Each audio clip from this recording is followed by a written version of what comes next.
All right. Welcome, everyone. If you're a project partner with the Interreg Next Black Sea Basin program, then you are in exactly the right place.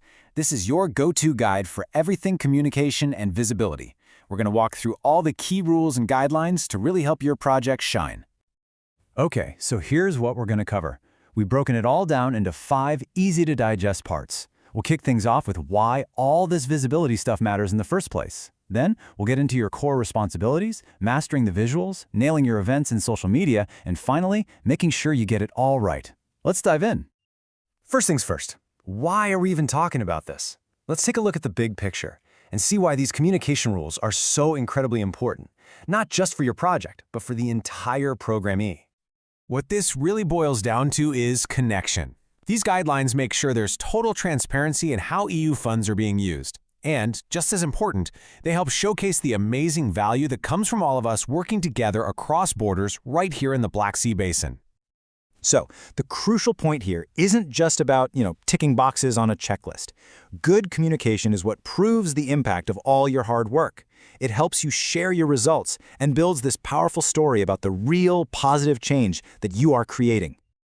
Okay, now that we know why this is so important, let's get into the nitty-gritty. These are the absolute must-dos, the core responsibilities for every single partner in the program.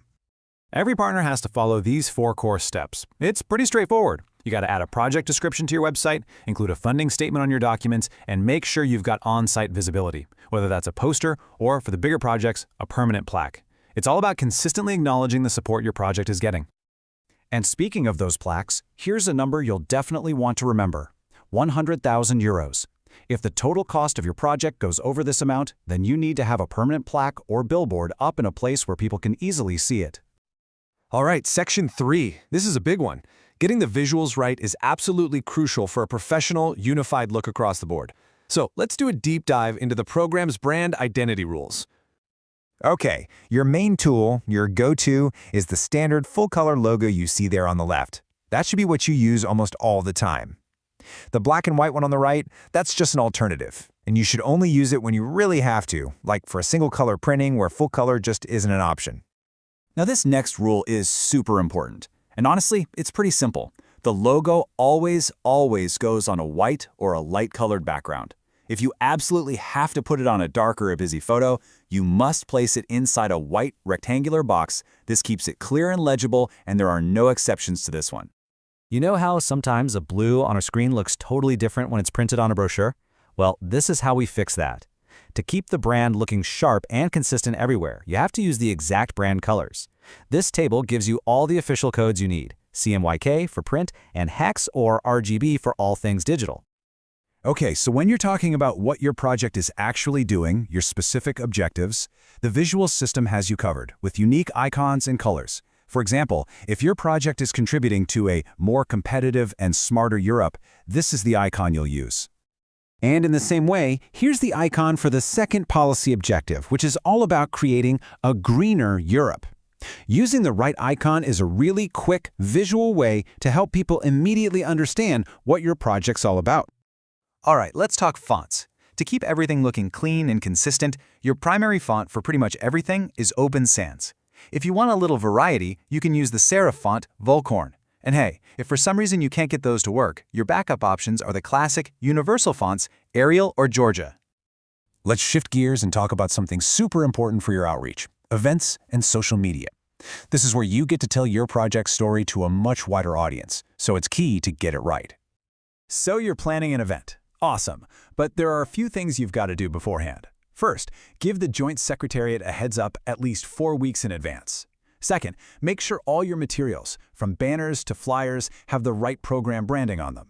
And finally, if you're a strategic project, you have an extra task. You need to organize at least one big event and let the MA and the European Commission know about it. Now for social media. This is so important for getting your message out there. Using these specific hashtags isn't just a suggestion, it's mandatory. It's what connects your post to the bigger conversation happening across the program. And please, don't forget to tag the official account at Black Sea Basin CBC. That's how you get on their radar and open up opportunities for them to share your great work. All right, let's bring this all home. We're going to talk about making sure you get all this right, the help that's available to you, and why all of this is so important for your project's legacy. And maybe the most important thing to take away from this entire guide is this: you are not on your own with this stuff. The Joint Secretariat and its communication officers are a resource for you. They are there to help, to answer your questions, and even to review your materials. Use them. Okay, and while there's a ton of support, we do need to talk about the serious side of this. Non-compliance can have real financial consequences. If these visibility requirements are ignored, the managing authority has the ability to cancel up to 2% of the program's support for your project, so it's really important to take this seriously. Look, the easiest way to avoid any headaches? When in doubt, just ask. Before you go to print or hit publish, we highly recommend you consult with the Joint Secretariat. Shoot them an email, here's their direct contact info, and they'll help you make sure everything is perfect. So at the end of the day, these guidelines aren't here to make your life harder. They're a framework to help you shine. By following them, you make sure that all your incredible achievements are seen, celebrated, and correctly credited to the amazing cooperative spirit of the Black Sea Basin Program. So the only question left is, how are you going to tell your project's story?